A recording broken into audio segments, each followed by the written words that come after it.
J'espère que tu es gonflé à bloc parce que la vidéo d'aujourd'hui est un véritable cocktail de motivation pour les années à venir. On va parler réussite en 2025.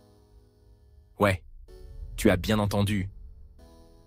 Qui n'a pas envie de vivre sa meilleure vie, d'atteindre ses objectifs et de se sentir bien dans sa peau? Franchement, moi, je suis convaincu que c'est possible pour chacun d'entre nous. Et justement, dans cette vidéo, je vais partager avec toi 7 habitudes testées et approuvées qui te mettront sur la voie royale pour tout exploser en 2025.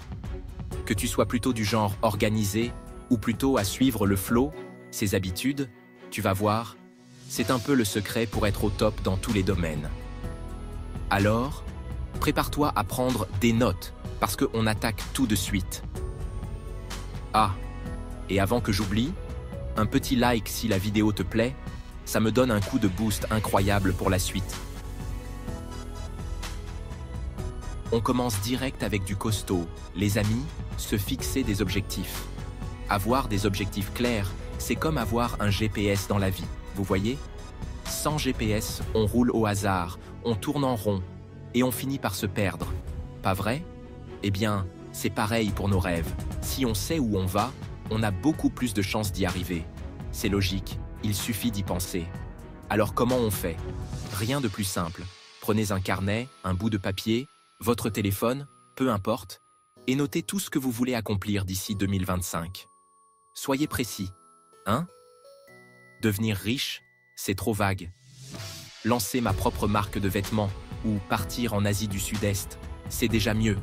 L'idée, c'est de visualiser vos rêves comme si c'était déjà demain. Plus c'est clair dans votre tête, plus vous aurez de chances de vous donner les moyens d'y arriver.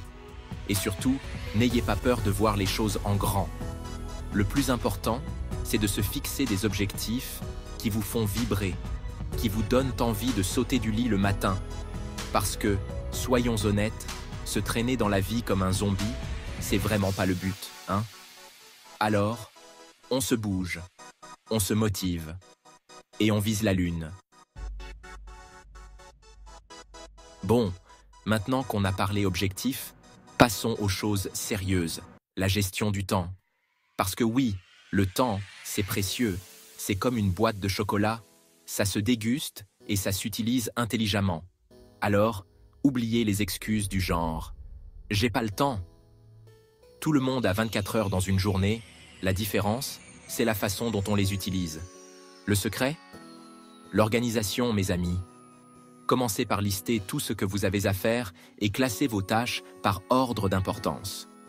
En planifiant votre temps, vous allez vous rendre compte que vous en avez beaucoup plus que vous ne le pensiez. Du coup, vous allez pouvoir consacrer du temps à vos projets perso, à vos passions ou tout simplement à glander sur le canapé. L'astuce de pro? Découpez vos tâches en petits morceaux. C'est tout de suite moins flippant, non? Et en plus, ça vous permet de rester motivé parce que vous voyez concrètement votre progression. Mettez votre téléphone en mode avion pendant vos sessions de travail. Désactivez les notifications inutiles. Bref, créez-vous un environnement propice à la concentration. Ah, et un dernier truc. N'oubliez pas de vous accorder des pauses.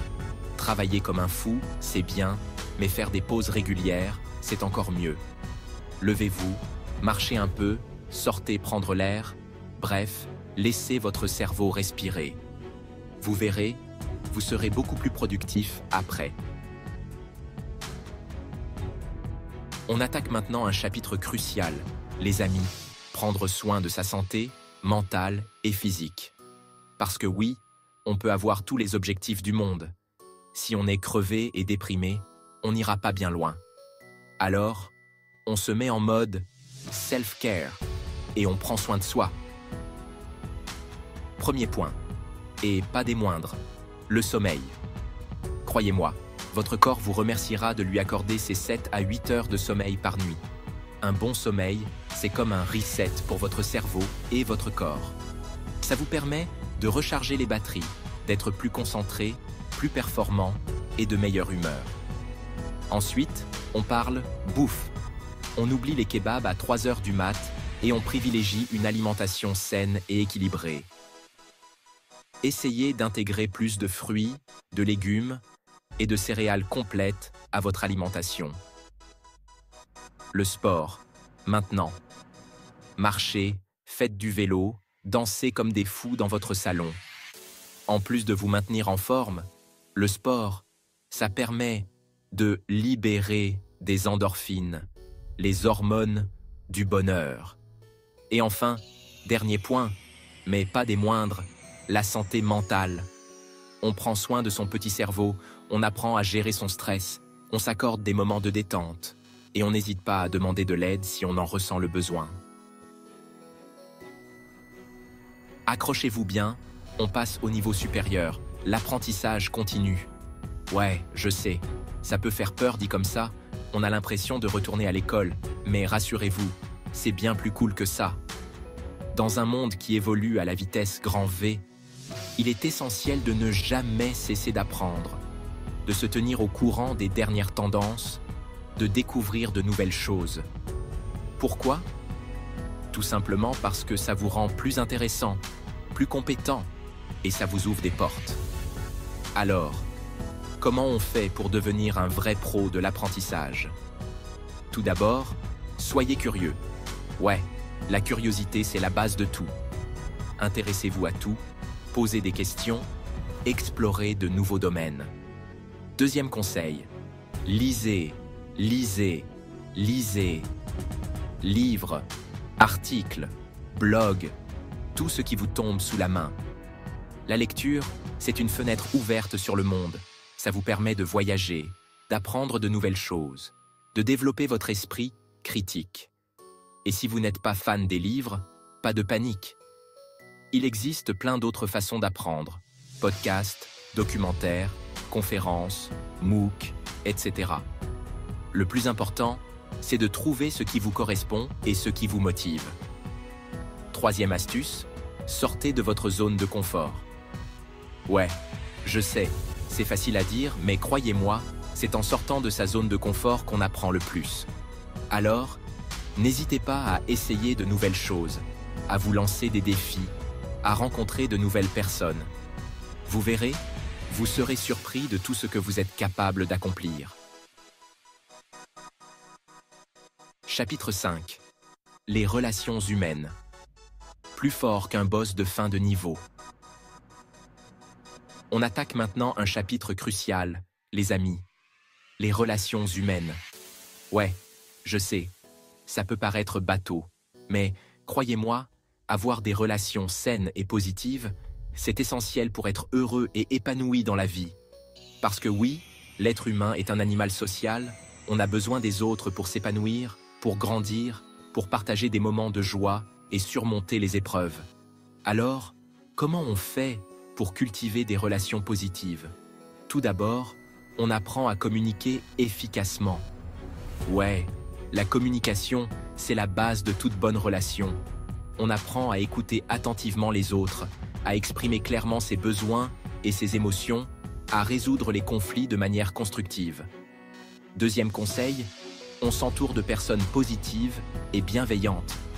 Ouais, parce que les relations toxiques, ça vous pompe votre énergie, ça vous tire vers le bas et ça vous empêche d'avancer. Alors, on fait le tri dans ses amis, on s'éloigne des personnes négatives et on privilégie les relations qui nous font du bien. Troisième astuce, on donne sans attendre en retour. Ouais, la générosité, c'est la clé du bonheur. On donne de son temps, de son énergie, de son amour, sans compter, sans rien attendre en retour. Et enfin, dernier point, mais pas des moindres, on apprend à pardonner. Ouais, je sais, c'est pas toujours facile, mais croyez-moi, pardonner aux autres et à soi-même, c'est essentiel pour avancer dans la vie. Alors, on lâche prise, on tourne la page et on avance vers des relations plus saines et plus positives. Chapitre 6. La flexibilité. Devenez plus souple qu'un contorsionniste. On passe maintenant à une compétence essentielle dans le monde d'aujourd'hui, la flexibilité. Ouais, je sais, ça peut faire peur dit comme ça, On imagine un coach en yoga nous demandant de faire des postures improbables. Mais rassurez-vous, c'est bien plus simple que ça. Être flexible, c'est avant tout savoir s'adapter aux changements, aux imprévus, aux situations nouvelles. Parce que oui, la vie est une aventure pleine de surprises et il est impossible de tout prévoir. Alors, comment on fait pour devenir un maître de la flexibilité? Tout d'abord, on apprend à lâcher prise. Ouais, je sais, c'est plus facile à dire qu'à faire, mais croyez-moi, c'est essentiel.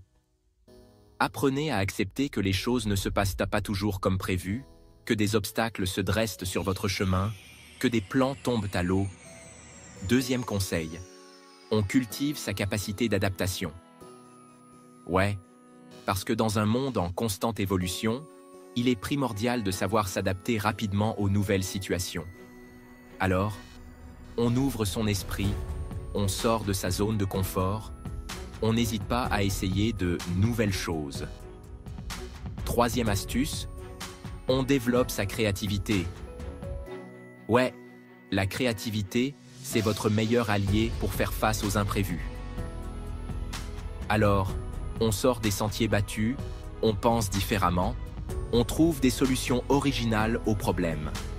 Plus vous serez créatif, plus vous serez capable de vous adapter aux changements et de trouver des solutions innovantes.